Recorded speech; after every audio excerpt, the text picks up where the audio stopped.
Have you ever tried a digital detox? You give it a real shot, but then your willpower just crumbles after a few hours? Well, what if you could enforce that self-control with a system so tough you literally couldn't break it, even if you wanted to? Today, we're going to dive into a pretty radical way to take back your attention. It really comes down to this question, doesn't it? Is your phone a tool or is it a trap? The answer for most of us is kind of complicated. We need our phones for everything: maps, banking, work.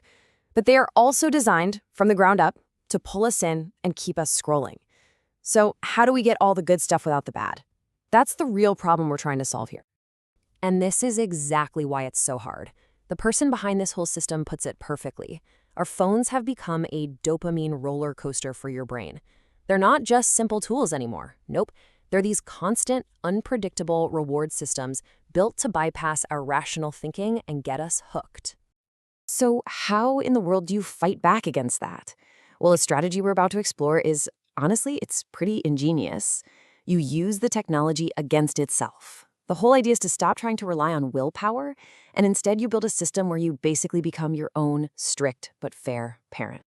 And this is all built on a feature a lot of you probably know about, Google's Family Link, which is designed for parents to manage their kids' phones. But here's the twist.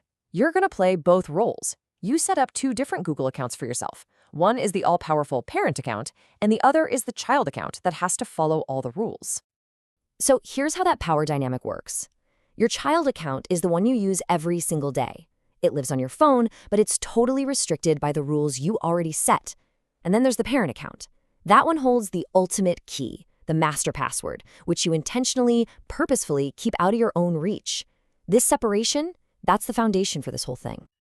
Okay, so that brings us to the most important question, right?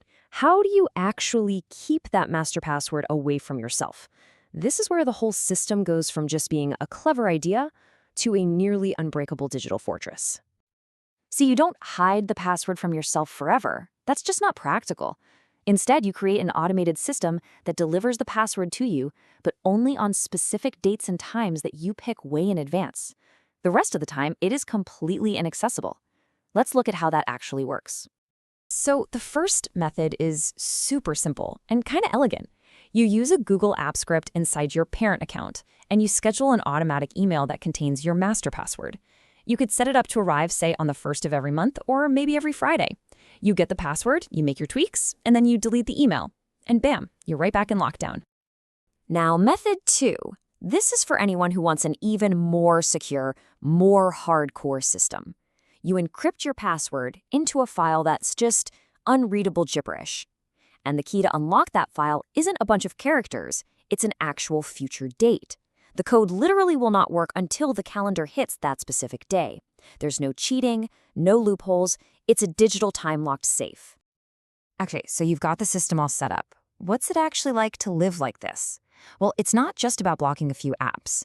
It's really about creating a whole new, intentional relationship with your tech. And what this does is create this really powerful cycle.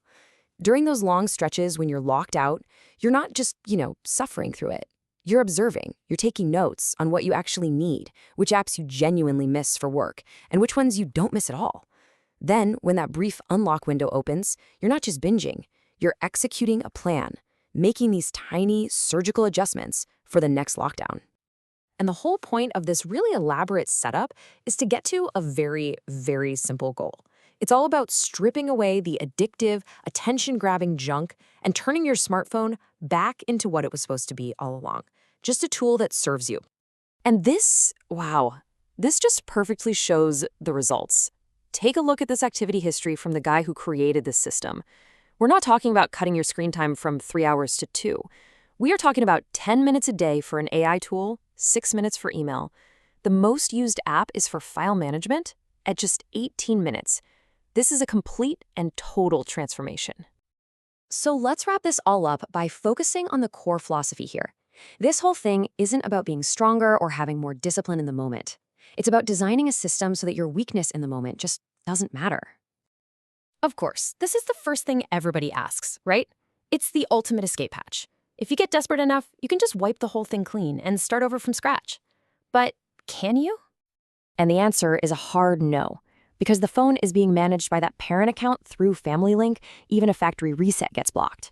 To move forward, the phone asks for that master password, which is the very same password that's time-locked away in some script or encrypted file.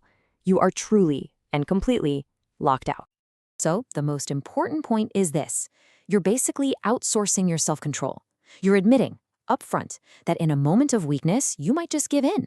So you create this external system that is, for a time, completely out of your control. A system designed to protect your long-term goals from your short-term impulses.